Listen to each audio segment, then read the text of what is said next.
Olá, estava atendendo aqui meus pacientes hoje de tarde e resolvi dar uma pausinha para falar um pouco para vocês de uma coisa que eu normalmente faço com meus pacientes, que me ajuda a entender muito do problema deles e principalmente do prognóstico de como vai ficar o caso deles, né? De entender o grau, a capacidade de recuperação, é saber como está a reserva autonômica dos pacientes.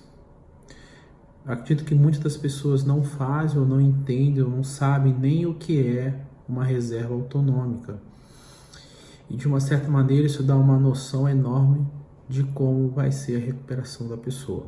Ou seja, se ela vai precisar de mais sessões, de menos sessões, se ela vai precisar ter outros hábitos associados à recuperação do problema, né? Se a gente vai precisar falar sobre alimentação com ele, se vai precisar falar sobre atividade física, exercício. E uma das maneiras bacanas da gente entender isso é fazer o estudo da reserva autonômica, que é super simples, tá? Você basicamente vai pegar a frequência cardíaca basal desse paciente, verificar como ela está, né? E a partir disso, a gente começa a entender como está essa reserva autonômica. Se essa frequência cardíaca basal, o paciente descansado, ela for muito alta, tá? Normalmente essa reserva está baixa, ou seja, para ele ficar paradinho, quieto, o corpo dele já está gastando muito da sua reserva para manter o sistema fisiológico. Então isso acaba influenciando isso. Eu excluindo os problemas cardíacos, né? Isso acaba levando a esse tipo de coisa. Então é muito comum as pessoas virem com dores crônicas, virem em estados de simpaticotonia, e isso ser um fator que normalmente piora os estados de saúde e faz com que as pessoas demorem mais a se recuperar. Então, ter ideia de uma noção de como está a reserva autonômica do corpo é fundamental para ter bons resultados no consultório, beleza? Quem quiser saber mais, coisa assim, vai comentando, e a ideia aos pouquinhos é ir ensinando, explicando um pouco do que a gente faz aqui, de alguns segredinhos que a gente passa aqui, que a gente faz em consultório, tá bom? Valeu, um abraço aí para todo mundo. Bom, então a gente vai falar um pouco agora sobre a reserva autonômica. A gente tinha falado num vídeo já um pouquinho de como ela é importante, principalmente para os prognósticos dos pacientes. E o pessoal que sabe mais, eu resolvi fazer um videozinho mostrando um pouco na prática como pode ser feito e como pode ser melhor entendido. Olha que interessante. Aqui eu estou montando um gráfico da frequência cardíaca, olha aí, pelo tempo, ok?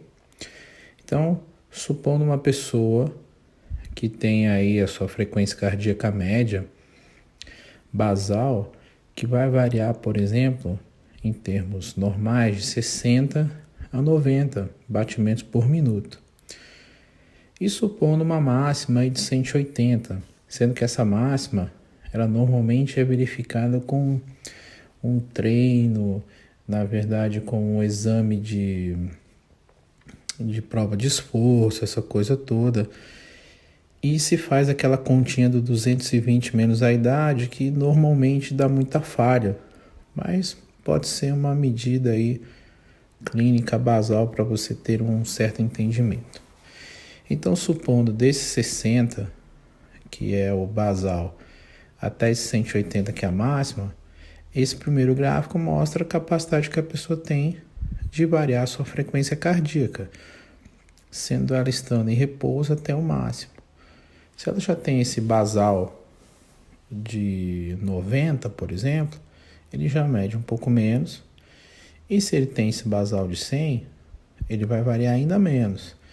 Então vamos colocar aqui, escrever basal 1, ó, máxima 1, aquela seta grande, basal 2 e um basal 3, mostrando 3 situações diferentes.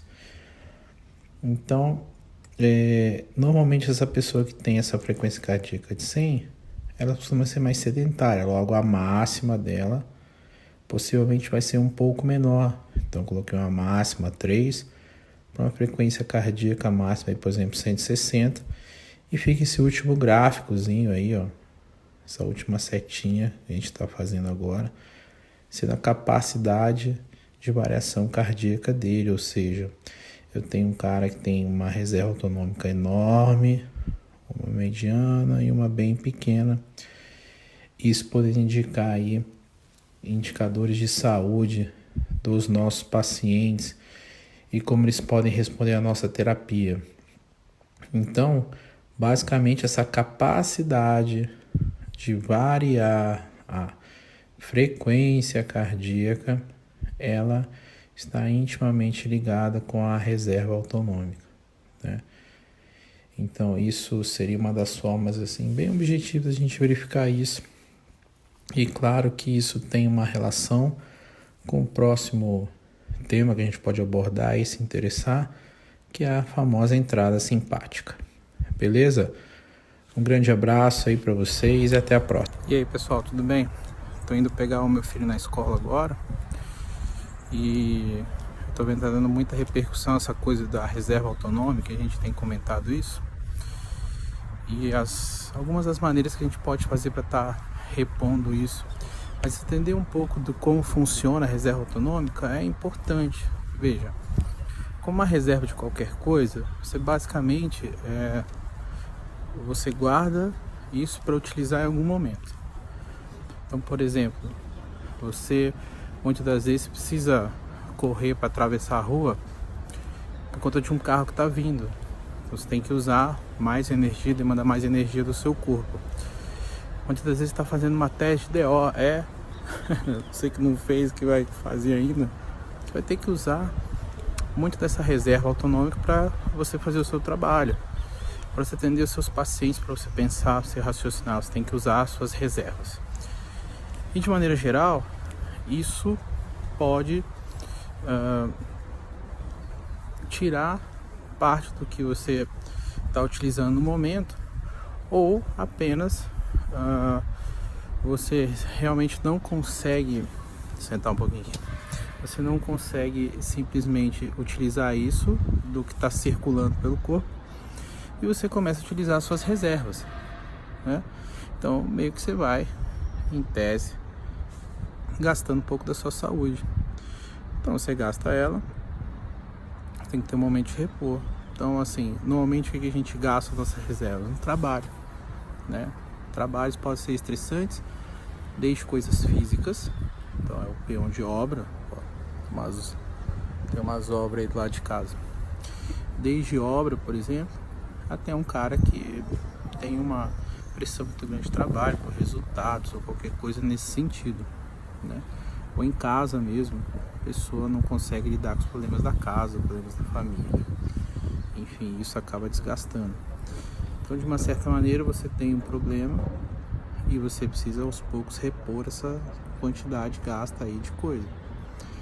O corpo normalmente repõe essas coisas com a alimentação, e você tendo um hobby, você tendo alguma coisa que te alimente aí, coisas boas de maneira geral, né? Então muitas das vezes as pessoas nem nisso elas têm ideia de que podem fazer, né?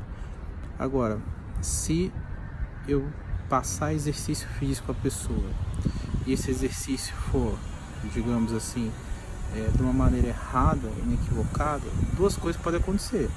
Ou não vai funcionar em nada, a pessoa tem só mais um compromisso dos 10 que você está mandando ela fazer, né? Por exemplo, a pessoa precisa fazer exercício, a pessoa precisa comer bem, ela precisa fazer uma dieta assim, ela precisa meditar, ou seja, você coloca mais compromisso na vida da pessoa e a pessoa tem mais problema. Então a gente tem que olhar com muito cuidado essas coisas.